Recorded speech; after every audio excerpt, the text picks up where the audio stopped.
En este vídeo voy a explicar cómo dibujar un tetraedro en perspectiva caballera.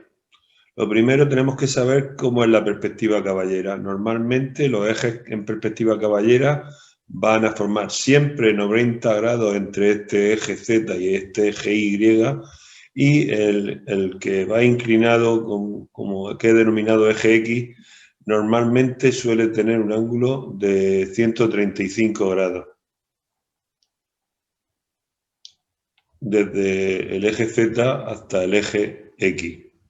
La forma de conseguirlo sería, lo podemos poner la escuadra así y ya conseguimos el eje a 135 grados respecto al eje X. Otro dato de interés es que las medidas que vayamos a colocar paralelas al eje X tienen que tener un coeficiente de reducción que habitualmente puede ser 1/2, 2/3 o 3/4, uno de estos tres coeficientes de reducción. Esto dependerá de la forma de la figura, para no dejarla muy alargada, muy distorsionada hacia abajo, dependerá del tipo de figura que tengamos. En este caso vamos a hacer el tetraedro, que lo vamos a apoyar en una cara que sería un triángulo equilátero. Por lo tanto, lo primero que tenemos que hacer es el triángulo equilátero. Si colocamos un lado del triángulo equilátero en esta dirección paralelo al eje X, vemos que si la medida del triángulo equilátero es de 40 milímetros, pues si aplicamos un coeficiente de reducción de 40 por 3/4, un coeficiente de reducción 3/4, nos daría una medida de 30 milímetros. En resumen, el lado del triángulo equilátero lo pondríamos de 30 milímetros paralelo a este eje X.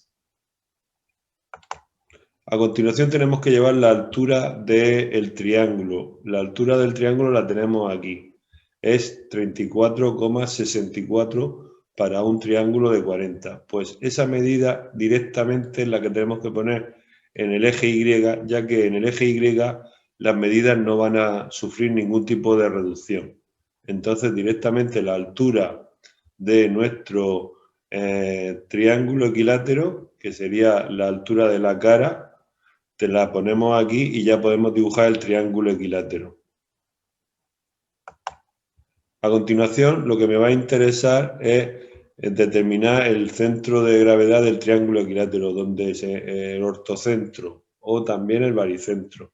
Yo lo que voy a hacer es calcular la mediana, que sería unir este vértice con la mitad del lado opuesto, unir este vértice con la mitad del lado opuesto y unir aquel vértice con la mitad del lado opuesto. Donde se cortan, levantaré la altura. El problema que tengo es que tengo que averiguar cuál es la altura de mi tetraedro.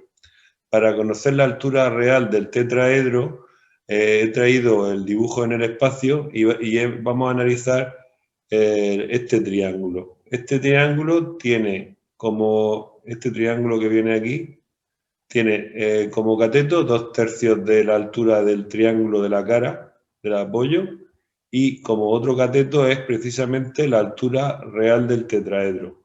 Y la hipotenusa es la arista del tetraedro. Pues si nos vamos a la proyección de este triángulo que hemos hecho aquí, desde la medida 2/3, desde esta línea verde, hacemos una perpendicular.